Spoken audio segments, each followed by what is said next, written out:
Students, मैं doctor ममता गुप्ता और मेरे साथ आज यूजर मैम है और ये एक पेशेंट को 2 महीने पहले लेके आए थे, मिस्टर अनिल मालूकर जी, और इनको डायबिटीज़ में मोदी केयर सप्लीमेंट्स का बेस्ट रिजल्ट आया है। जैसे देखिए ये मेरे यहाँ जब आए थे इनका HbA1c था 8.2 एंड इन्होंने 2 महीना मोदी केयर का नोनी, करेला जामुन, ग्लूकोहेल्थ, विटामिन D3 सारे सप्लीमेंट्स लिए। नाउ इनका जो HbA1c है ये 6.5 है। This is absolutely excellent control in diabetes. उनके डॉक्टर भी काफ़ी खुश थे और अभी मैं चाहती हूँ वो शेयर करें उन्हें कैसा लगा है। नमस्कार डॉक्टर मैडम, जैसे कि मुझे सुचित्रा गुजर और आरुण गुजर इन्होंने बस स्टॉप बता दी, जहाँ थोड़ा लगेगा लंबा वीडियो में आप बाद में देख लेना। सो इनका स्टोरी ऐसा है कि बहुत बड़े ज्वेलर्स के ओनर और बहुत कुछ राइटर भी हैं मेरे यहाँ आए कि मैडम मेरा डोज कभी कमी नहीं होता, और अभी तो ऐसी सिचुएशन आ गई है कि डॉक्टर ने बोला अभी इंसुलिन ही लेना पड़ेगा और मुझे इंसुलिन लेना नहीं है।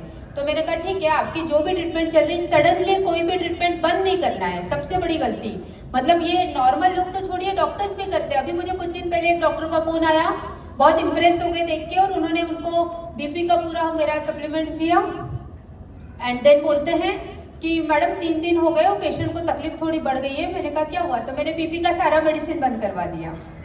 सो ये गलती कभी नहीं करना है, क्योंकि हमारे सप्लीमेंट्स अंदर से बॉडी को रिपेयर करेंगे।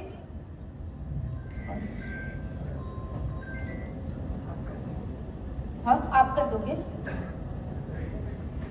तो हमारे सप्लीमेंट्स अंदर से रिपेयर करते हैं। तो आपको पता है जब वो बॉडी को डिटॉक्सिफाई करेंगे, हमारे ग्लैंड्स को एक्टिव करेंगे कि वो अच्छे से काम करे। जैसे है ना कि डायबिटीज है तो पैनक्रियाज को ठीक करना पड़ेगा, पैनक्रियाज में जो ग्लैंड है वो अच्छे से काम करे। तो इसके लिए 2-3 महीने तो लगेंगे ना कम से कम, ताकि नेचुरल इंसुलिन सिक्रीट हो। तो ये जब तक होगा, क्या तब तक पेशेंट का शुगर 300-400 चला गया तो चलेगा? नहीं चलेगा। तो आपको पहले 3 महीने कोई भी मेडिसिन बंद नहीं करना है। तो उनने ऐसा कर दिया तो पेशेंट का बीपी एकदम रेस हो गया। ये गलती कभी नहीं करना है, फर्स्ट 3 मंथ्स तो किसी भी हाल में नहीं करना है। 3 महीने बाद फिर उनका चेक करना है, जैसे जैसे कम आता है उसके बाद डोज को आधा आधा करते हुए कम करना है। अगर आप नहीं कर रहे हो उनके डॉक्टर भी कम कर देंगे। अगर वो रिपोर्ट लेके जाएंगे डॉक्टर के पास तो वो भी मॉलिक्यूल कम कर देंगे जैसे जैसे उनके रिपोर्ट नॉर्मल आते हैं। थायराइड के हमारे पास इतने सारे वीडियो है, 100-150 से ज्यादा होंगे जिनकी गोलियां टोटली बंद हो गई है। मतलब कैसे कि आपके अंदर एक ग्लैंड है, ऑलरेडी है, और वो हार्मोन सिक्रेट करती है। लेकिन क्या होता है ना, बिकॉज ऑफ लेस न्यूट्रिशन, हमारे इंडिया में तो सबसे बड़ी बात ये है कि हमारे खान पान में बहुत कमियां हैं। तो क्योंकि उसको पोषण बराबर नहीं मिल रहा है और टॉक्सिन जमा हो गए। मतलब मैं नॉर्मल भाषा में ये समझाती हूँ कि आपके अंदर कोई मशीन है, अब वो ठीक से काम नहीं कर रही है, तो हमें क्या करना पड़ेगा, उसको साफ करना है और उसको थोड़ा सा ऑयलिंग करना है ताकि वो अच्छे से काम करे। तो साफ करने के लिए नोनी डिटॉक्स है और ऑयलिंग करना है, मतलब सप्लीमेंट जोड़ दो, उससे रिलेटेड काम करने वाले सप्लीमेंट जोड़ दो तो वो ग्लैंड ठीक से काम करेगी। तो हमने ये पेशेंट को डायबिटीज के लिए पूरा ट्रीटमेंट दिया। लिटरली पहले 3 महीने में जो आपने देखा 8.1 था, बिना किसी एलोपैथी के एडिशन के वो 6.5 पे आ गया।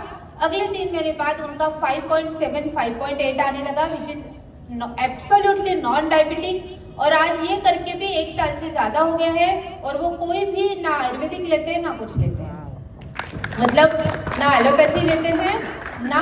हाँ, और एक बात है कि लोग पूछते हैं कि क्या फिर इसको मोदी केयर के सप्लीमेंट्स हमेशा लेना पड़ेगा, ये पूछते हैं आपसे। अगर शुगर ठीक हो गया है तो क्या हमेशा लेना पड़ेगा? तो मैं ये कहती हूँ कि अगर आप एलोपैथी की ट्रीटमेंट है, एलोपैथी वाले तो पहली बार लिखते हैं तभी लिख देते हैं कि आपको हमेशा खाना पड़ेगा।